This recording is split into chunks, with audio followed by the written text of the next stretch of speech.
Hello students, आज हम लोग करेंगे बहुत ही इम्पोर्टेंट टॉपिक।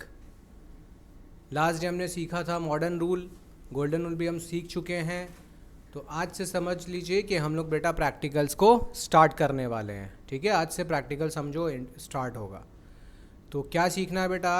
आज हम लोग सीखेंगे that how we use our rules to find debit and credit in an या फ्रॉम अ ट्रांजैक्शन। एक ट्रांजैक्शन से किस तरीके से हम अपना डेबिट और क्रेडिट ढूंढते हैं, ये हमें सीखना है। ठीक है, तो चलिए करते हैं स्टार्ट। हम लोग जो करने वाले हैं उसे हम कहेंगे एनालिसिस ऑफ ट्रांजैक्शन। क्या कहेंगे? Analysis of transactions.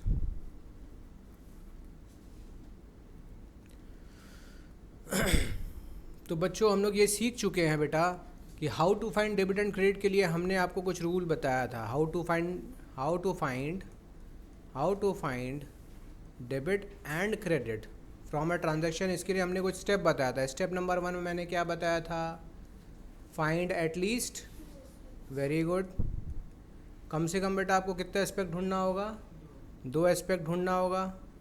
Step number 2 हमने सीखा था, क्या करना होता बेटा? Very good, classify them. उसको अपने को क्लासीफाई करना होगा। तो ये मैंने सिखाया था कि क्लासीफाई अपने गोल्डन रूल से भी कर सकते हैं, मॉडर्न रूल से भी, मतलब ट्रेडिशनल अप्रोच से भी, मॉडर्न अप्रोच से भी। स्टेप नंबर 3, रूल लगा दीजिए, अप्लाई रूल। तो आपने रूल सीखा तो बेटा समझे, अपने 2 एस्पेक्ट निकालना भी एक बार सीख चुके हैं, क्लासीफाई करना भी सीख लिया, और आज हम लोग रूल लगाना सीखेंगे। और रूल लगाते ही हमें डेबिट एंड क्रेडिट क्या होगा, कौन सा एस्पेक्ट अकाउंट डेबिट, कौन सा क्रेडिट, पता चल जाएगा। तो चलिए, तो सबसे पहले हम लोग कुछ ट्रांजैक्शंस लिख लेते हैं।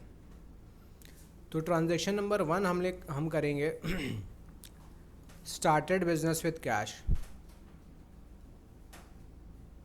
लिखिए, started business with cash.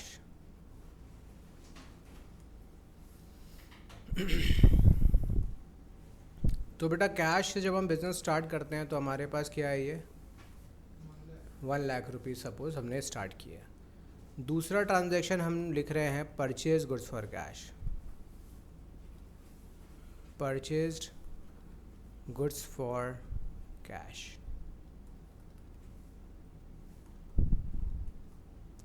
Amount 50,000। Transaction number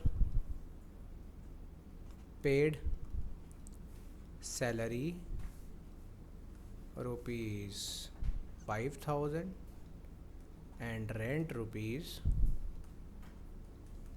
10,000.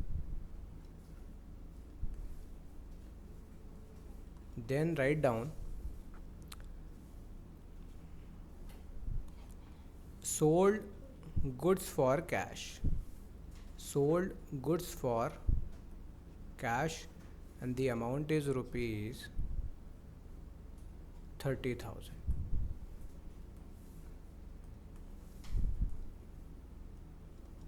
फिर लिखिए sold goods to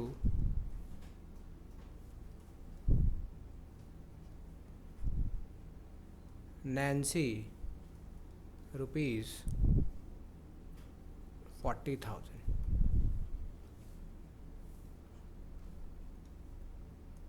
Then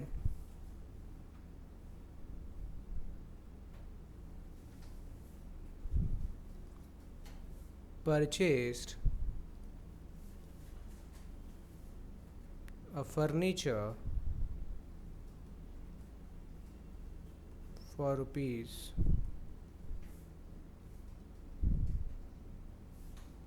15,000 in cash.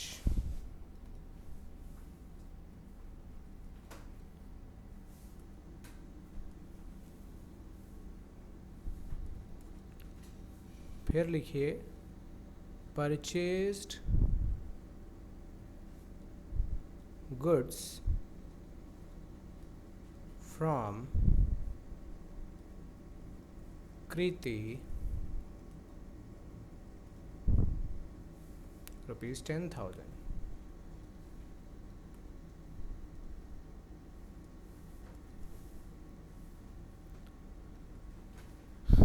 फिर लिखिए received from or received cash from Nancy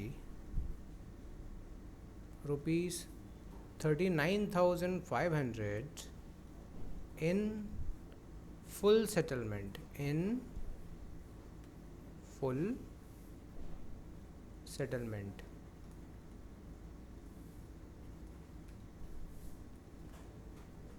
In full settlement. And transaction number I is paid to Kriti rupees 9,000 in full settlement. So students, these are some transactions जिनका analysis हमें करना है. इसमें हमें rule लगाकर debit credit ढूंढना है. बात समझिए. जो बच्चे बेटा ऑलरेडी कर चुके हैं उनको ट्रांजैक्शन देख कर क्या होता है, उनको याद रहता है क्या डेबिट होगा क्या क्रेडिट होगा, और वो रूल लगाते हैं 50% रूल. आधा आया पैसा डेबिट, गया पैसा. दूसरा आइटम जो बच रहा है उसको उल्टा कर दो. अब कैश डेबिट हो रहा तो दूसरा आइटम क्रेडिट कर दो, कैश क्रेडिट हो रहा तो दूसरा. तो 50% रूल लगा के भी हम आंसर तो ला सकते हैं, बट हम लोग ऐसा नहीं करेंगे. हम लोग बेटा पूरा रूल लगाएंगे. तो जो बच्चे अब सपोज़ कीजिए कि आप बेटा या तो 9 में हो, तो जो 0 लेवल से सीख रहे हैं एकदम स्क्रैच से, वो तो उसके लिए तो कोई दिक्कत ही नहीं है. लेकिन दिक्कत क्या आएगा यहाँ पे, वो बच्चों को जो ऑलरेडी कर चुके हैं और उनको एंट्रीज आता है. अब वो एंट्रीज देखेंगे तो उनको लगेगा यार मुझे तो आंसर पता है. लेकिन यहाँ बात सिर्फ आंसर आने का नहीं है, आंसर क्यों आ रहा है उसमें कंप्लीट रूल लगाना, ये हमारा पॉइंट है, ये हमारा मुद्दा होने वाला है कि हम कैसे रूल लगाकर डेबिट क्रेडिट लाएंगे, ना कि सिर्फ आंसर निकालना. ठीक है बेटा. तो कॉन्सेप्चुअली रूल को समझ लिए, अब रूल को लगाकर हम डेबिट क्रेडिट लेकर आएंगे. तो यहाँ 50% रूल नहीं चलने वाला है, 100% रूल चलने वाला है. समझ रहे हैं बात को. तो आप भी समझिए कि सिर्फ आंसर लाना ही मोटिव नहीं होना चाहिए. ठीक है. तो अभी क्या करें इसके अंदर में, तो यही 3 स्टेप लगाना है और कोई भी ट्रांजैक्शन से आप डेबिट क्रेडिट ढूंढ सकते हैं. ठीक है. तो करें क्या, तो क्या करना है इसमें, ये देखिए. इसको और छोटा करूं या नया पेज ले लो, इसी में करूं. चलो इसको ऐसे ही रखते हैं. आप लोग स्क्रीनशॉट ले लो, इसको प्रॉपर समझो, नोट डाउन कर ली. अगर ऑनलाइन तो कोई प्रॉब्लम ही नहीं है बेटा, हम सीधा आप आते हैं उसके अंदर. आप लोग मेरे को ट्रांजैक्शन बताते जाएंगे. ठीक है कि हम बार बार पेज शिफ्ट नहीं करेंगे. तो let's take a new page and what we are going to do, हम लोग बनाएंगे एक टेबल. ठीक. तो अब वो टेबल कैसे बनेगा वो देखिए आप. चलिए बनाइए. एक स्ट्रेट लाइन लीजिए,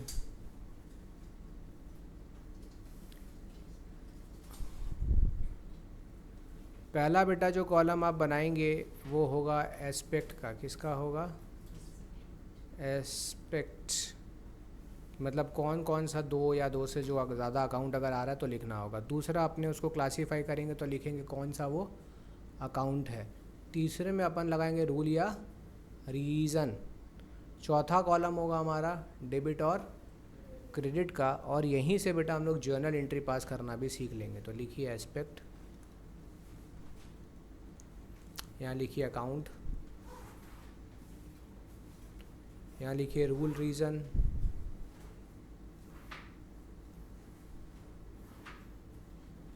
यहाँ लिखिए डेबिट एंड क्रेडिट, और यहाँ लिखिए जर्नल एंट्रीज.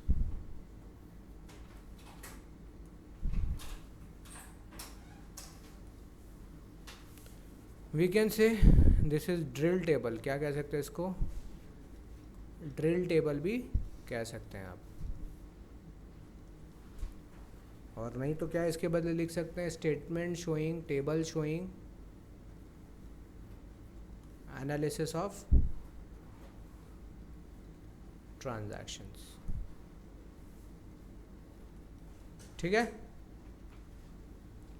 तो बेटा पहला ट्रांजैक्शन फॉर्मेट रेडी कर लीजिए आप सब जो साथ साथ कर रहे हैं।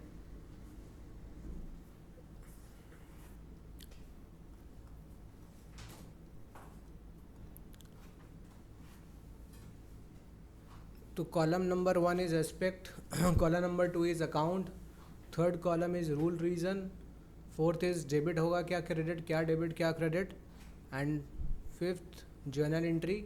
जर्नल एंट्री प्रॉपरली देखा जाए तो एक अलग से चैप्टर कर सकते हैं इसको, लेकिन जब हम इतना सब कुछ सीख ही ले रहे हैं तो जर्नल एंट्री भी यहीं से आराम से बन जाता है। ठीक है, शैल वी स्टार्ट। पहला ट्रांजैक्शन हमारा क्या था? Started business with cash. यहाँ बेटा हमें दो एस्पेक्ट ढूंढना है, क्या क्या एस्पेक्ट होगा। पहला एस्पेक्ट क्या है यहाँ पर? Cash account. दूसरा एस्पेक्ट यहाँ पे क्या है बेटा? Capital account. एक है कैश अकाउंट और एक है कैपिटल अकाउंट। तो अब फ़िलहाल अब आज जो हम लोग ड्रिल टेबल बनाएंगे बेटा वो किस मेथड में बनाएंगे, कौन से रूल से बनाएंगे? Under traditional approach. कौन सा है? ट्रेडिशनल, मतलब गोल्डन रूल लगाना है यहाँ पे। ठीक है,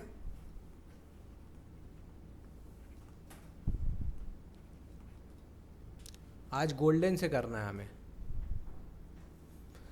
तो बेटा गोल्डन रूल में कितने तरीके का अकाउंट होता है? 3, पर्सनल, रियल एंड नॉमिनल। तो बेटा अब मैंने पहला काम तो कर दिया, मैंने अकाउंट्स क्या क्या इसमें इन्वॉल्व्ड है, एस्पेक्ट क्या क्या है ये हमने लिख लिया। आप मुझे बताओ बेटा कि कैश कौन सा अकाउंट होता है? पर्सनल, रियल के नॉमिनल?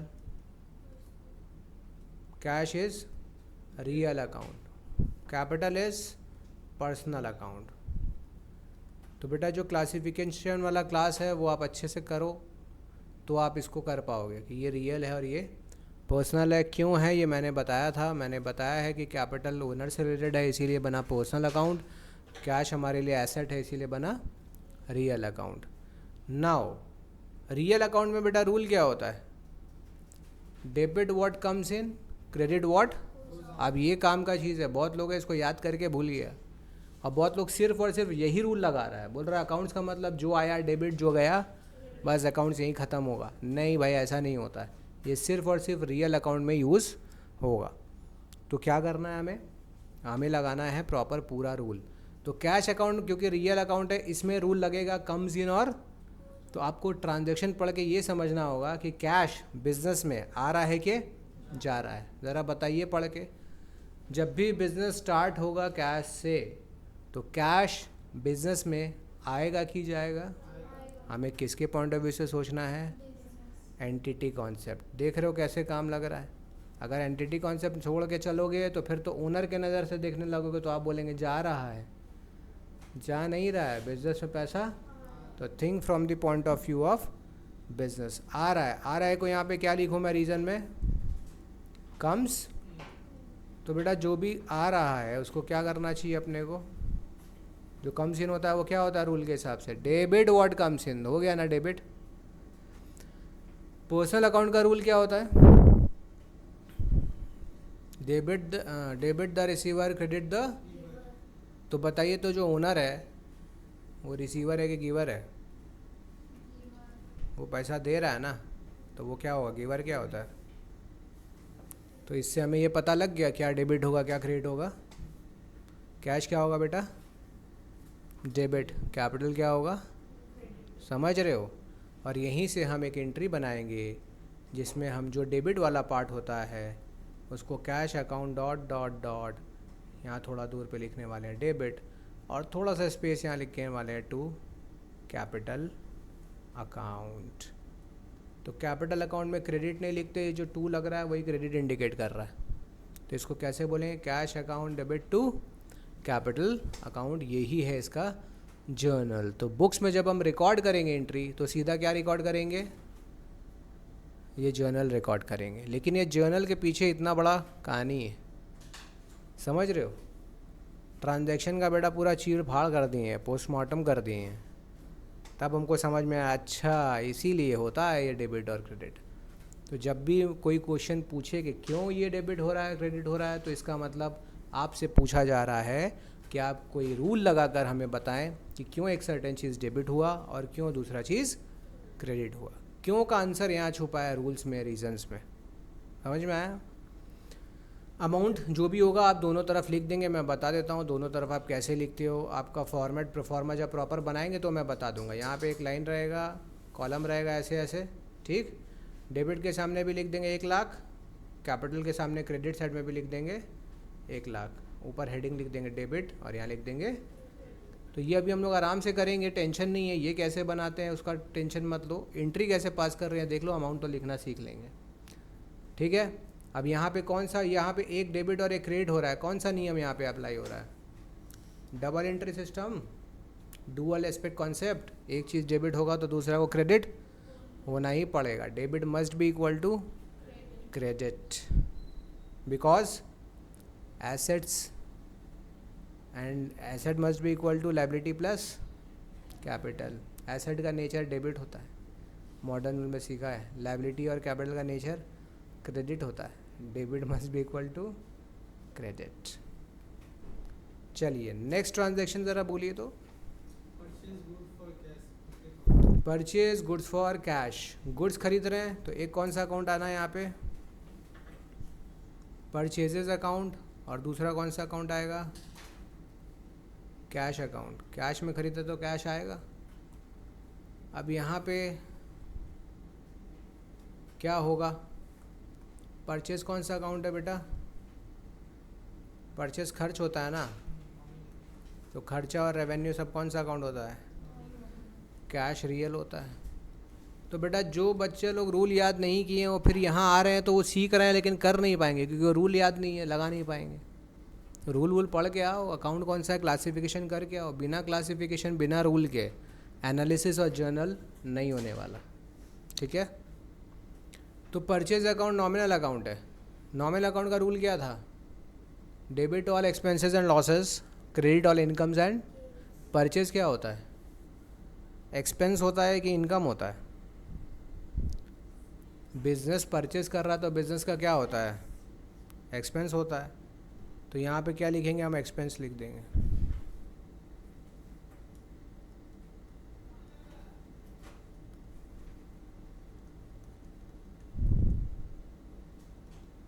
और एक्सपेंस को क्या करते हैं बेटा? आ गया debit. Cash account real account, comes in की गोज आउट। ट्रांजैक्शन पढ़ के समझ में आएगा। अगर हम परचेज कर रहे हैं कैश में तो cash is going out of the business ना, खरीद रहे हैं पैसा दे करके तो पैसा इज़ गोइंग। क्या करना होगा इसको? तो इसका जर्नल क्या बनाएंगे, क्या बोलेंगे? बोलिए मेरे साथ। Purchases account debit to cash account.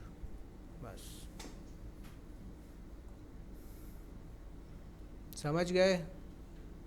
Sanjana समझ में आ रहा है?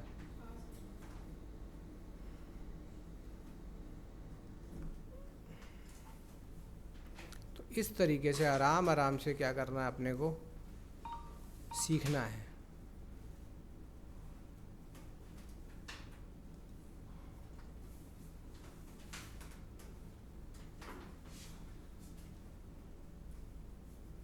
बताओ कोई दिक्कत? अभी तक कोई दिक्कत हुआ क्या? कर क्या रहे हैं समझ में आ रहा है? रूल कैसे लगा रहे हैं समझ में आ रहा है? करते करते फिर आप डायरेक्टली करोगे, इतना आपको एनालाइज नहीं करना हो, आप सीधा जर्नल बना लोगे। इतना नहीं दिमाग, ये सब चीज़ दिमाग में होगा आपके, लेकिन ये आना चाहिए, इसीलिए सिखाया जा रहा है। चलिए अब बताइए नेक्स्ट ट्रांजैक्शन क्या है?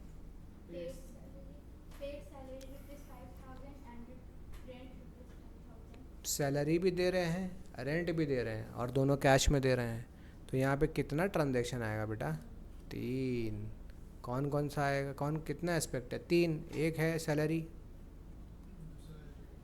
दूसरा अपने खर्च कर रहे हैं वो है रेंट, और पेमेंट क्या हो रहा है इन दोनों के लिए? सैलरी कौन सा अकाउंट होता है बेटा? रेंट भी क्या होता है? और कैश क्या होता है? ये दोनों अपन पे कर रहे हैं, सैलरी और रेंट दोनों ही क्या होता है? एक्सपेंस होता है ना। और कैश कम्स इन की गोज आउट? पे कर रहे हैं, गोज आउट। एक्सपेंस क्या होता है? डेबिट। डेबिट एंड कैश और in real account what goes out is. तो इसका जर्नल कैसे पास करेंगे देखिए।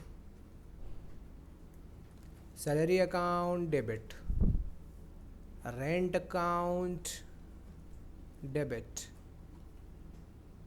To cash account.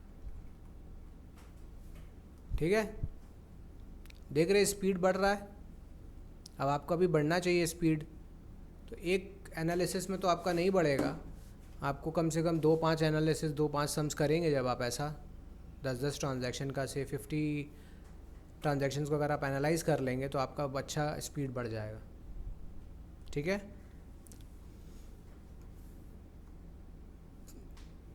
लिख लिए।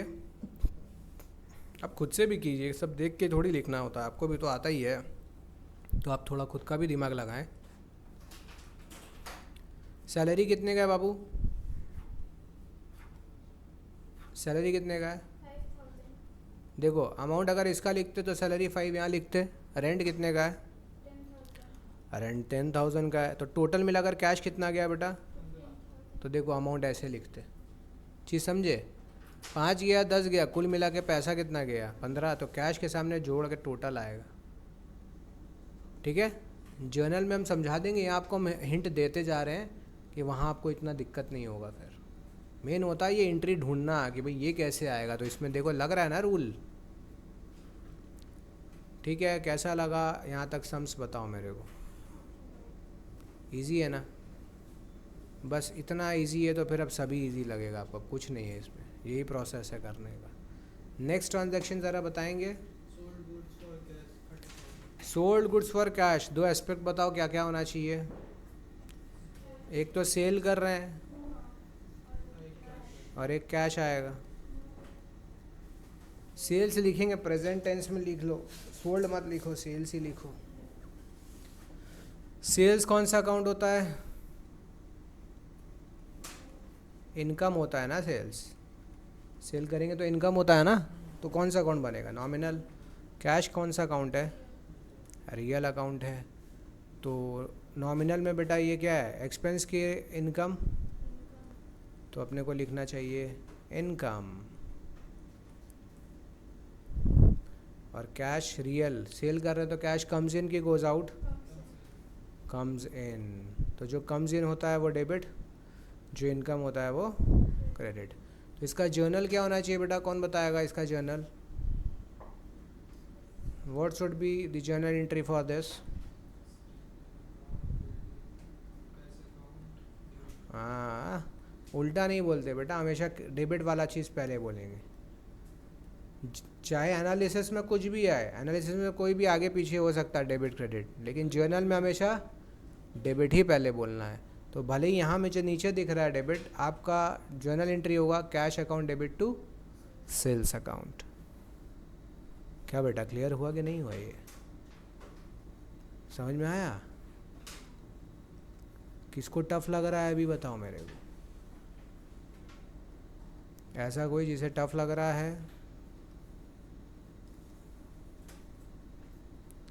उन्हें ही ये थोड़ा टफ या प्रॉब्लमेटिक लग रहा होगा जिन्होंने बेटा अभी तक रूल याद नहीं किया है, क्लासिफिकेशन ठीक से नहीं किया है, उनको प्रॉब्लम करेगा। तो प्लीज़ आप रूल को पढ़ें, याद करें और वापस से यहाँ पर आएँ, देखिए कितना आसानी से सब हो जाएगा।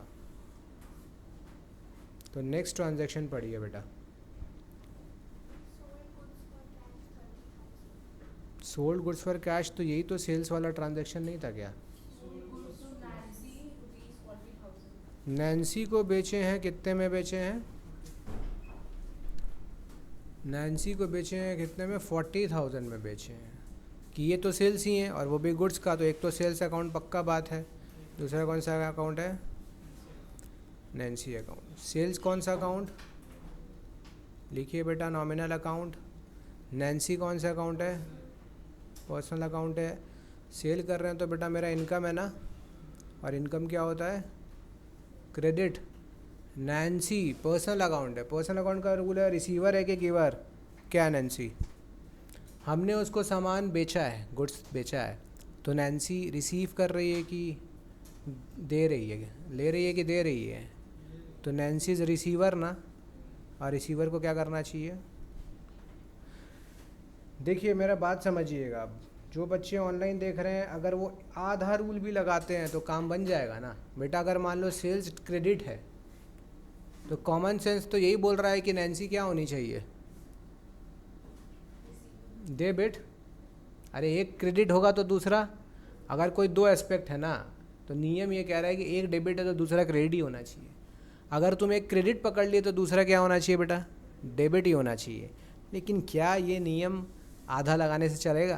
क्या ये सही है? मार्क्स आ जाएगा, लेकिन आपको तो पता होना चाहिए ना पूरा चीज़। आधा ज्ञान इज़ वेरी घातक, डेंजरस, इसीलिए पूरा रूल लगाएं, है कि नहीं बेटा? तो सेल्स को अपने को एंट्री क्या बनेगा, कौन बताएगा? Nancy account, Nancy account debit to sales account. Sales account, correct. Entry यही है। आगे बढ़े।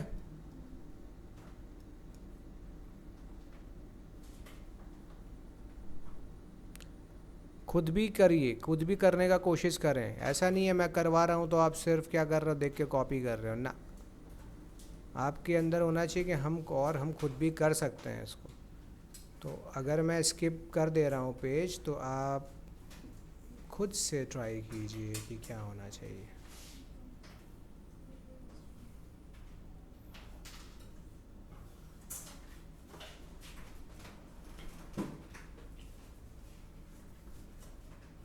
ठीक है बेटा यहाँ तक। नेक्स्ट ट्रांजैक्शन बताइए।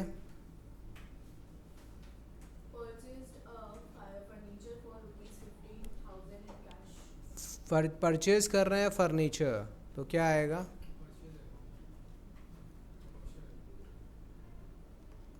फर्नीचर एसेट है ना। जब एसेट खरीदते हैं तो एसेट का नाम मेंशन करते हैं। गुड्स के लिए परचेज आता है, याद रखिए, नोट कर लीजिए कहीं भी। ये कौन सा अकाउंट होने वाला है? कैश कौन सा अकाउंट? दोनों ही क्या है? रियल है। रियल का रूल है कम्स इन गोज़ आउट। आप ज़रा मेरे को बताएंगे कि क्या हो रहा है कम्स इन और क्या है गोज़ आउट? Very good. तो this is furniture is coming in and our cash is going out from the business, so whatever comes in is debited and what goes out is। तो देखो real account के case में आया और गया लगा तो चलेगा, लेकिन देखो बच्चा क्या होता है, सब में ही आया गया लगा रहा है। मैं एक बच्चे से पूछा बेटा परचेज डेबिट क्यों होता है? परचेज गुड्स फॉर कैश है ना, तो मैंने पूछा बेटा परचेज डेबिट क्यों होता है? तो बच्चा आंसर तो ठीक बताया, लेकिन वो रीज़न क्या बता रहा है? सर परचेज कर रहा है तो सामान आ रहा है। नहीं बेटा ऐसे नहीं बोलेंगे। क्या बोलेंगे? सर परचेज होता है नॉमिनल अकाउंट एक्सपेंस, और एक्सपेंस डेबिट होता है। तो यहाँ पे भी वो क्या कर रहा है? आया गया वाला रूल लगा रहा है, विच इज़ नॉट गुड। ये बात तो ठीक नहीं है। इसका जर्नल बोलिए एक बार। लिखिए furniture account debit to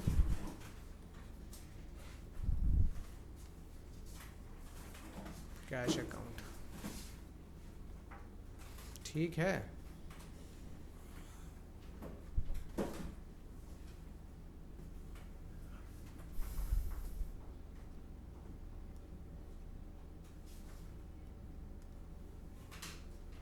next transaction क्या है?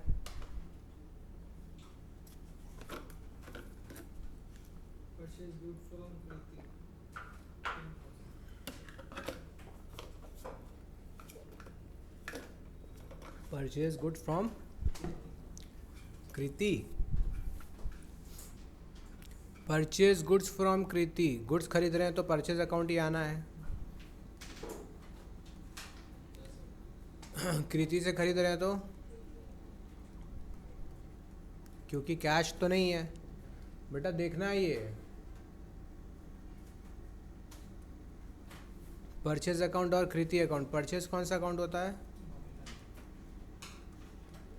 कृति कौन सा अकाउंट है। नॉमिनल अकाउंट में परचेज क्या होता है,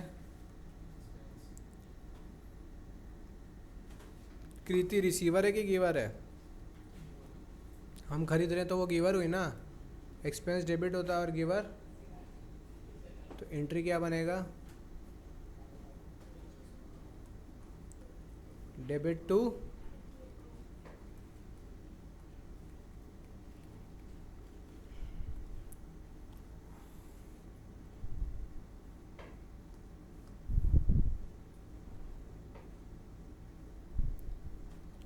अब आते हैं नेक्स्ट ट्रांजैक्शन में।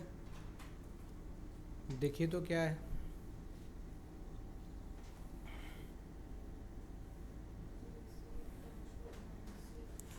नैन्सी से कैश मिला फुल सेटलमेंट। देखिए नैन्सी को हमने बेचा था, कितना में बेचा था, 40,000 में, और मुझे उससे मिल रहा 39,500 फुल सेटलमेंट। इसका मतलब क्या डिस्काउंट है। आप मुझे बता सकते हैं कौन सा डिस्काउंट है, या डिस्काउंट रिसीव है कि अलाउड है। वेरी गुड, मैंने आपको बताया था कि जब भी बेटा हमें पैसा मिलेगा तो डिस्काउंट अपन अलाउ करते हैं, अपने देते हैं डिस्काउंट। तो यहाँ याद रखिए, यहाँ पे आप कैश मिल रहा है, नैन्सी से मिल रहा है और फुल सेटलमेंट भी है। इसका मतलब यहाँ पर एस्पेक्ट कितना होने वाला है, एक तो कैश मिल रहा है बेटा, दूसरा अपने को किससे मिल रहा है, नैन्सी से मिल रहा है, और तीसरा फुल सेटलमेंट के लिए क्या कर रहे थे अपन, मिल रहा है तो डिस्काउंट क्या करना,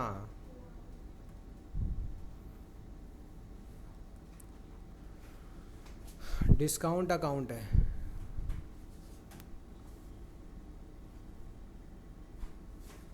कैश कौन सा अकाउंट है, Nancy is, discount is nominal. देखिए यहाँ तीनों अकाउंट आ गया, पर्सनल भी आ गया, रियल भी आ गया, और यहाँ तीनों अकाउंट आ गया बेटा हमारे पास। तो कैश अगर रियल अकाउंट है तो बताइए, तो ये कम्स इन है कि गोज आउट। ट्रांजैक्शन पढ़ना होगा तब समझ में आएगा ट्रांजैक्शन में क्या लिखा हुआ है। ट्रांजैक्शन में लिखा है रिसीट फ्रॉम नैन्सी है ना, हम लोग को मिल रहा है ना, तो बेटा कैश क्या होने वाला है, कम्स इन। नैन्सी क्या होने वाली है, पर्सनल अकाउंट में तो गिवर होने वाली है ना। जैसे पर्सनल आए तो रिसीवर गिवर में आ जाओ, रियल आए तो कम्स इन गोज आउट में आ जाओ, और जहाँ नॉमिनल दिखे तो चेक करो एक्सपेंस है कि इनकम है। डिस्काउंट अलाउड क्या होता है, comes in debit, giver is credit, expense is also। तो इसका जर्नल कौन बताएगा, क्या होना चाहिए बेटा, cash account debit, very good, discount account debit very good, to Nancy account. Very good, super.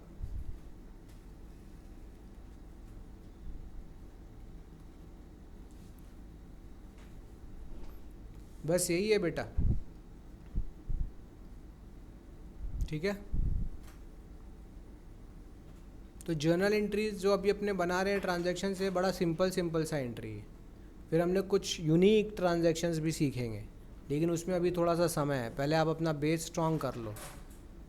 कोई भी बच्चे बेटा जो क्लास 11 में है, 12 में है, ग्रेजुएशन में आ रहे हैं, मेरा कोई भी क्लास अगर आप देखना चाहते हो, graduation, CA foundation, CA inter, और 11 12 के बच्चे, मेरा बेसिक्स के बिना बेटा मत देखना, नहीं तो हो सकता है कि आपको समझ में ना आए। फिर से कह रहा हूँ मैं, रूल्स सीखे जाने बिना, रूल्स के एप्लीकेशन के बिना अगर आप सोचोगे कि मेरा देख कर आप समझ लोगे, तो आप नहीं समझ पाओगे, ठीक है।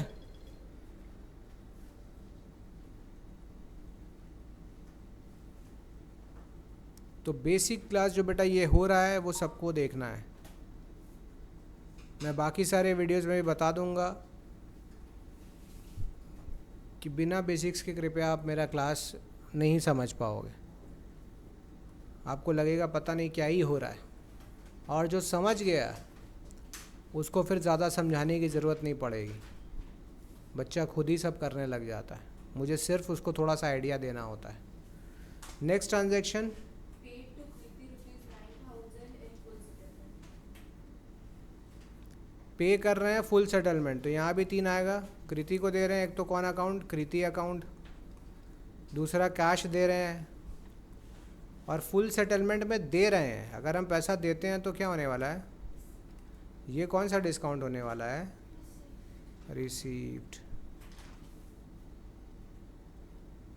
तो कृति कौन सी अकाउंट हुई,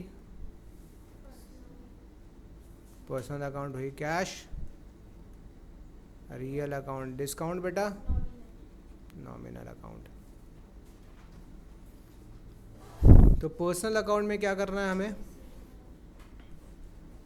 हम पे कर रहे हैं तो कृति क्या हुई, रिसीवर। कैश क्या होगा, पे कर रहे हैं तो गोज, डिस्काउंट रिसीव्ड क्या हुआ, तो जो रिसीवर है वो क्या होगा, गोज आउट जो है वो क्या होगा, इनकम। सब चीज़ बेटा ऐसी होगा, रिसीवर तो डेबिट होता है ना बेटा, डेबिट द रिसीवर होता है ना, तो कीर्ति डेबिट होगी या इनकम क्रेडिट होगा। तो इसका जर्नल क्या बनेगा, Kirti account debit to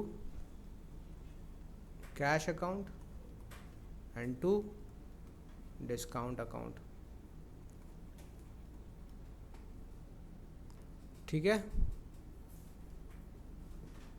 you can write discount received account. Discount जो डेबिट होता है इसका मतलब वो डिस्काउंट अलाउड अकाउंट है, डिस्काउंट जो क्रेडिट होता है उसका मतलब वो डिस्काउंट रिसीव्ड अकाउंट।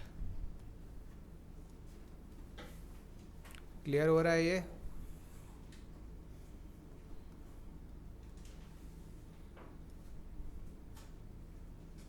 इसके बाद क्या है बेटा, ख़त्म, डन।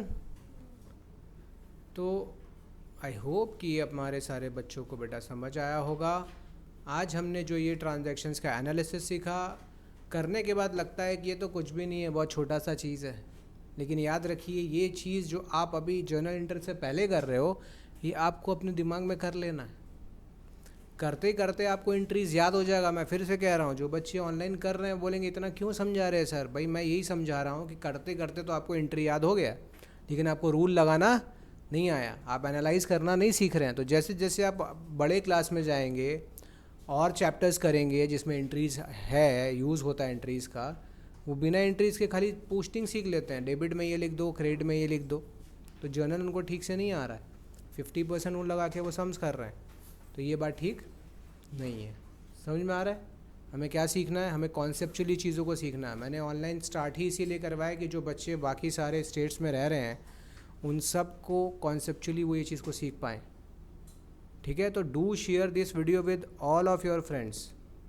ठीक है, this is a humble request कि जो भी बच्चे हैं जिनका कॉन्सेप्ट ठीक नहीं है वो एक बार इस वीडियो को ज़रूर से देखें, तो उनका बहुत कॉन्सेप्ट क्लियर हो जाएगा। और जो फर्स्ट टाइम देख रहे हैं उनको कोई टेंशन की बात नहीं है, उनका तो पहले ही क्लियर हो गया, तो उनको तो सब पहले ही अच्छा लग रहा है कि ये तो हम समझ गए। तो इस तरीके से बेटा रूल अप्लाई करना है। 12th के बच्चे, कॉलेज के बच्चे जो चैप्टर्स करते हैं उसमें जो लेजर्स बना रहे हैं उसका भी जर्नल एंट्री होता है, तो मगअप करता है बच्चा लोग, इसका ये एंट्री होगा, इसका ये एंट्री होगा, नहीं, रूल लगा के समझना होगा पहले। तो जब तक जर्नल ठीक से नहीं समझोगे तब तक लेजर में आप ठीक से नहीं जा पाओगे। So this is the complete understanding of and application of rules.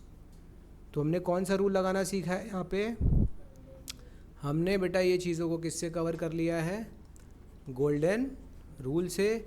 Next class में बेटा हम लोग क्या करेंगे, इन्हीं सारे ट्रांजैक्शंस को नेक्स्ट जो हमारा क्लास होने वाला है अपलोड मैं करूँगा, वो अपने करेंगे मॉडर्न रूल से करेंगे।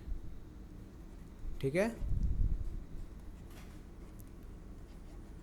तो आज यहीं पे रुकते हैं। आई होप ये आपको अच्छा लगा होगा क्लास, और अगर अच्छा लगा है तो आप अपने फ्रेंड्स के साथ इनको शेयर कीजिए इस वीडियो को, और हमारे चैनल को सब्सक्राइब कीजिए। मिलेंगे जल्दी ही ऐसे ही वीडियो के साथ। और कुछ इन्फॉर्मेशन बच्चों को मैं देना चाहता हूँ कि अगर आप हमारा ऑफलाइन क्लास, जो भी बच्चे कोलकाता में हैं और वो हमारा ऑफलाइन क्लास करना चाहते हैं, तो मैं देख लो बेटा यहाँ पे ज़रा सा कि जो भी बच्चे हमारे यहाँ ऑफलाइन क्लास करना चाहते हैं तो वो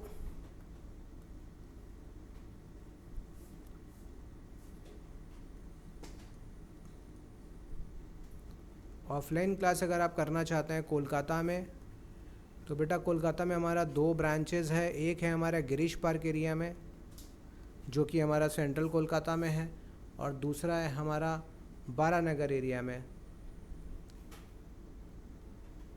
तो बारानगर में भी कहाँ बेटा, जो दक्षिणेश्वर मेट्रो के पास।